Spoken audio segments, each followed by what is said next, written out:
E oitavos anos, A e B, espero que todos estejam bem.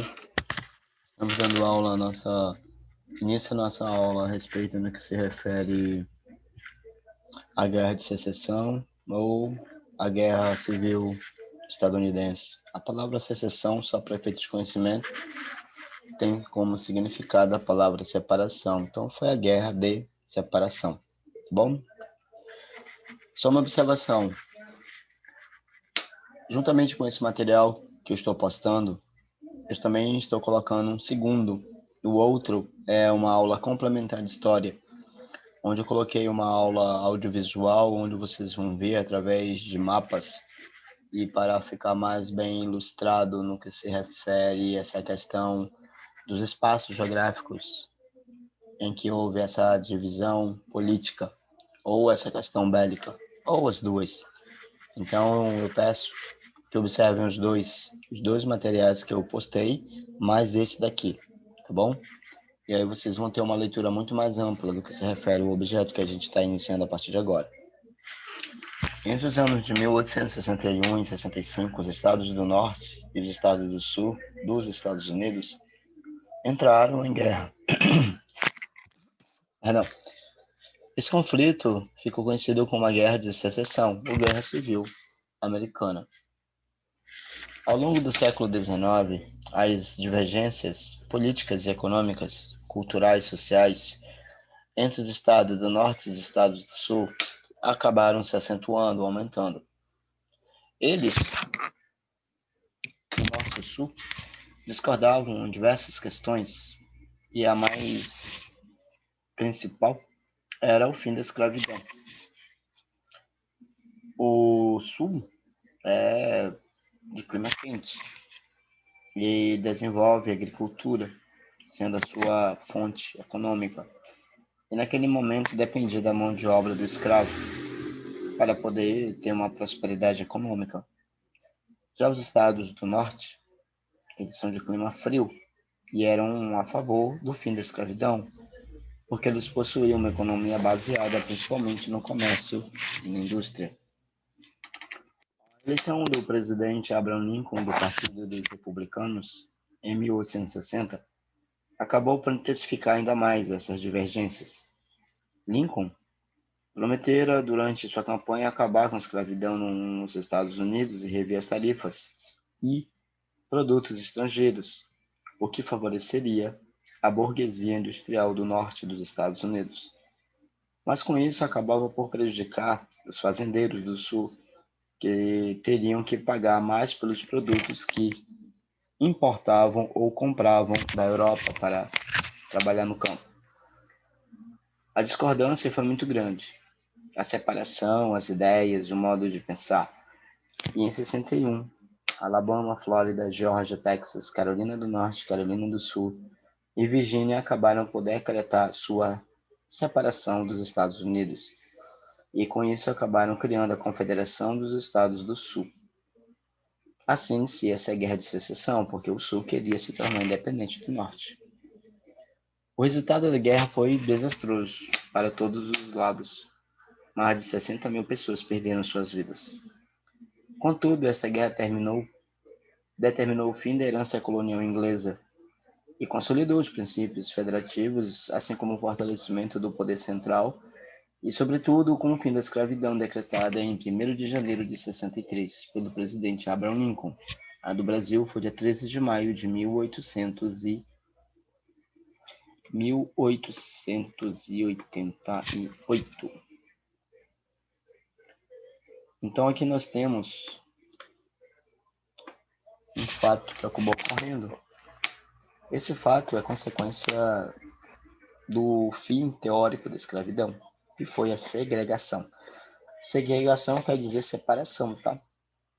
As novas leis da Constituição dos Estados Unidos concederam liberdade e cidadania aos africanos e aos afrodescendentes. Contudo, porém, elas não eram ou não foram aceitas por todos os estados. Exemplo, os estados do Sul derrotados na guerra, respeitavam totalmente a Constituição. E em 65 e 66, eles criaram as leis chamadas Código dos Negros. Nessas leis, acabavam por limitar a liberdade e o direito ao voto dos ex-escravizados, além de pôr baixos salários. Era uma lei que era praticada. A situação econômica do Sul era muito ruim. A guerra tinha arrasado as propriedades agrícolas e não havia mais mão de obra. Os ex-escravizados se recusavam a trabalhar para os antigos senhores e receber salários injustos. Por isso, milhares deles abandonaram o campo, abandonaram o Sul, e foram tentar a vida nas cidades ou na parte norte, habitando as periferias em condições precárias. Em 1866, nasce uma sociedade secreta fundada nos Estados Unidos, chamada de Ku Klux Klan. Essa sociedade secreta, ela pregava a superioridade racial dos brancos sobre os negros, sobre os latinos, sobre os imigrantes, e praticava atos de violência. Em 1877, a Ku Klux Klan foi condenada como uma entidade terrorista ilegal.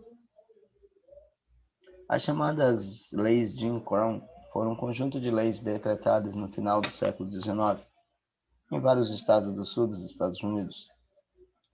Estas leis estabeleceram oficialmente a segregação racial. Então era definitiva a segregação. Uma delas determinava a separação rigorosa entre brancos e negros em espaços públicos.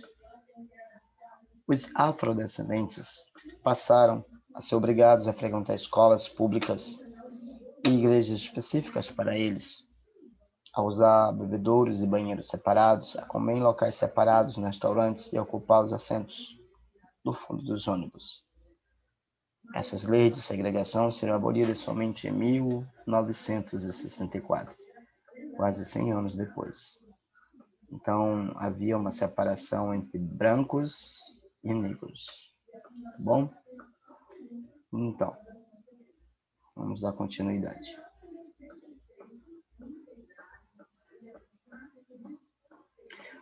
Aqui nós temos uma leitura complementar que eu solicito que vocês, por gentileza, realizem. Ela é bem interessante.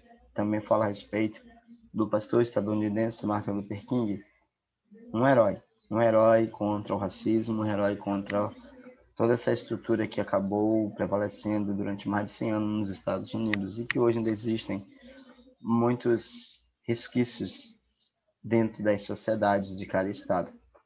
Assim como também eu venho aqui a solicitar a realização de todas as atividades que eu acabei de expor para vocês. Então vamos adentrar agora sobre o tema imperialismo estadunidense. Como é que aconteceu todo esse projeto? Então, no século XIX, as recém-independentes repúblicas latino-americanas buscavam se unificar e formar nações politicamente mais fortes.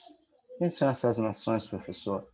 São países que nasceram a partir dos vices-reinados do Peru, dos vices-reinados da Prata, do vice-reinado da Guatemala, a capitania da Venezuela, do Chile, de Cuba.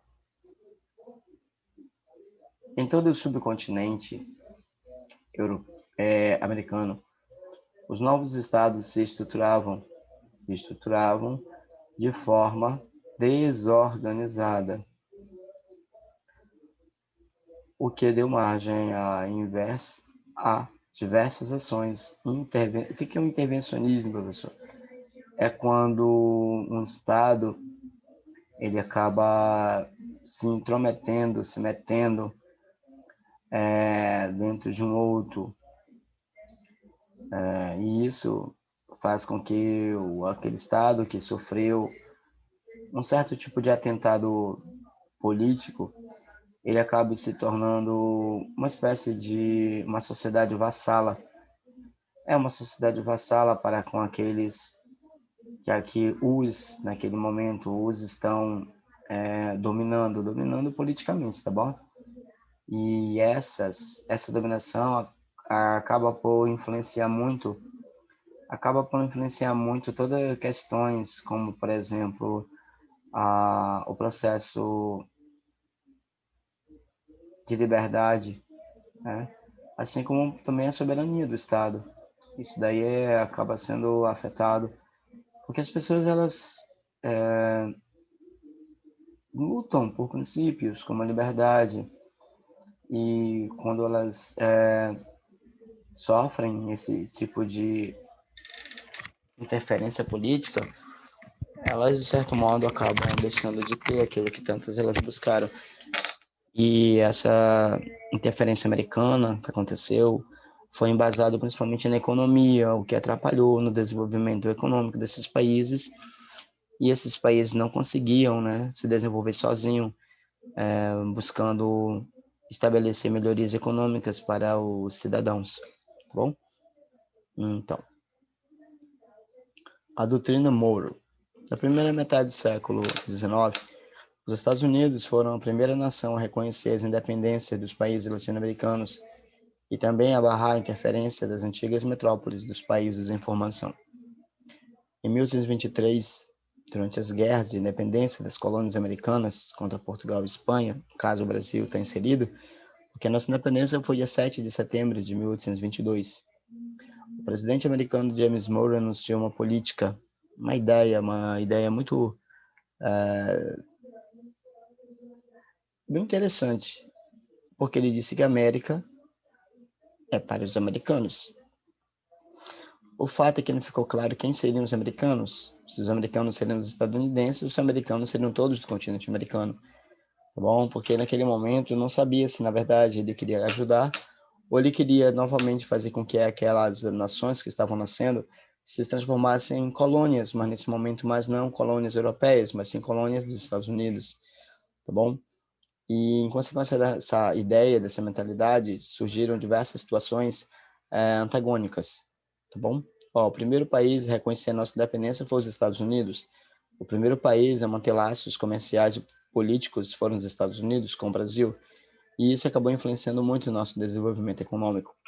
Uma coisa interessante, só para vocês compreenderem, o Brasil era o principal, os Estados Unidos era o principal parceiro econômico do Brasil naquele momento. E o Brasil, no século XIX, no segundo reinado, a partir de 1840, tinha como principal produto de exportação o café. Interessante que os Estados Unidos não compravam o nosso café. Quem comprava o nosso café era a Inglaterra, era a França, era Portugal e a Espanha. De acordo com essa doutrina, essa política ficou conhecida como uma forma de não interferência dos países europeus na América. E com isso, os Estados Unidos também acabaram assumindo o papel de defensor, de líder, essa é a verdade, de líder do continente contra as tentativas de recolonização europeia dentro dos países americanos da América Latina, ao mesmo tempo que demonstrava seus interesses imperialistas sobre a América. É como se fosse assim, ó, trocando 6 por meia dúzia, né? Para ficar uma coisa mais simples. Uma junta militar tutelada, organizada e enviada pelos Estados Unidos acabou por governar Cuba, né? Mas por que esse processo todo em Cuba aconteceu? Por causa de uma guerra chamada Guerra Hispano-Americana. No final do século XIX, a doutrina Monroe foi utilizada para justificar a presença de tropas dos Estados Unidos na Guerra de Independência de Cuba, que fica no Caribe, a capital é Havana. Em 1895-98, a Espanha e Cuba estiveram em guerra de independência pela terceira vez. E nessa terceira vez, os cubanos estavam quase vencendo a guerra, quando ocorreu a intervenção dos Estados Unidos, entrando nessa guerra, dizendo eles que seria para ajudar os cubanos. No entanto, os fatos que aconteceram depois, segundo a história, são bem distintos. Os Estados Unidos declararam guerra à Espanha em 1898. alegando que um navio estadunidense ancorado no porto de Havana, capital de Cuba, havia sido afundado pela esquadra espanhola. A Espanha sempre negou esse fato. Com isso, os Estados Unidos acabaram declarando guerra à Espanha e tendo motivo para entrar na guerra, e dizendo eles que iriam ajudar Cuba. Com isso, ambos venceram os espanhóis. Assim, Cuba tornou-se independente da Espanha, mas passou a ser dependente dos Estados Unidos. Mas por que aconteceu esse fato? Como eu disse, porque uma junta governada pelos Estados Unidos, organizada, acabou chegando em Havana em 1898 e ficou lá durante 4 anos. E esse conjunto de políticos estadunidenses, acabaram estabelecendo diversos acordos. Esses acordos somente interessavam os Estados Unidos para com Cuba, em uma condição semelhante a um processo colonial. Em 1902, foi introduzida na Constituição de Cuba uma lei chamada Emenda Platt, elaborada pelo senador dos Estados Unidos, Oliver Platt. Essa emenda garantia aos estadunidenses o direito de intervir na política interna da ilha de Cuba, bem como decretar a instalação de uma base militar em Guantánamo, sendo que essa base existe até os dias de hoje dentro do Estado cubano. A emenda ela foi revogada, ela foi retirada em 1934. No entanto, a influência política e econômica dos Estados Unidos continuou até 1959, quando ocorreu a Revolução Cubana liderada pelo... ele era um latifundiário, pois ele era filho, mas advogado também, Fidel Castro. Aí nós temos a política do Big Stick, ou a política do cacetete. No início do século XX, dando continuidade à política de James Monroe, o presidente Theodore Roosevelt, o tio de Delano Franklin Roosevelt, assumiu as intenções imperialistas estadunidenses ao definir que os Estados Unidos poderiam interferir em assuntos de soberania nacional de qualquer país do continente americano que estivesse passando por uma crise. Ele também criou uma técnica de intimidação à política do Big Stick, que significa grande porrete, inspirado pelo seguinte provérbio: fale com suavidade e tenha à mão um grande porrete. É a política do Big Stick. O Panamá, um país criado pelos Estados Unidos. O Panamá não existia, gente. O Panamá ele não existia. Isso daqui é mais digamos assim, uma atitude do governo americano para mostrar o tamanho do poder que eles já possuíam. Eles criaram um país que não existia. O Panamá foi parte do território espanhol de 1538 a 1821. Depois da Guerra de Independência, tornou-se uma província da Colômbia. Bom? Logo era território colombiano. Durante o governo de Roosevelt, a população panamenha foi instigada pelo governo americano a tornar-se independente do governo colombiano. Era uma província. E para isso recebeu armas e ajuda financeira. A independência foi declarada em 1903, quando foi criada a República do Panamá, um novo país sob protetorado dos Estados Unidos. Protetorado porque quer dizer que recebe proteção. O objetivo dos Estados Unidos até então, nessa conquista de independência, era garantir o controle da construção de um canal que cortava o Panamá, permitindo a passagem de navios do Oceano Atlântico ao Oceano Pacífico pela América Central. Assim, uma embarcação que precisasse ir de um lado para o outro da América não precisava mais contornar a América do Sul. O canal foi construído e ficou sob o controle estadunidense até 1999. Aqui faz uma alusão, isso aqui é Delano Roosevelt, tá bom? Delano Roosevelt controlando. Esse aqui é o oceano, o Mar do Caribe, ali no Atlântico. E aí ele é uma demonstração do poder que ele tem, ó. Está construindo o canal justamente para ajudar a economia estadunidense. Aqui nós temos algumas atividades para todos fazerem suas leituras, eu solicito. Assim como também, tá bom? Nós temos algumas atividades, leituras e atividade. Atividade para casa também é a Guerra do Pacífico. Uma guerra bem simples, uma leitura muito fácil de compreensão. Na nossa próxima aula, nós vamos falar a respeito dos discursos civilizatórios na América Latina, tá bom? Então, a gente encerra por aqui. Eu agradeço a atenção de todos. Até mais. Cuidem-se.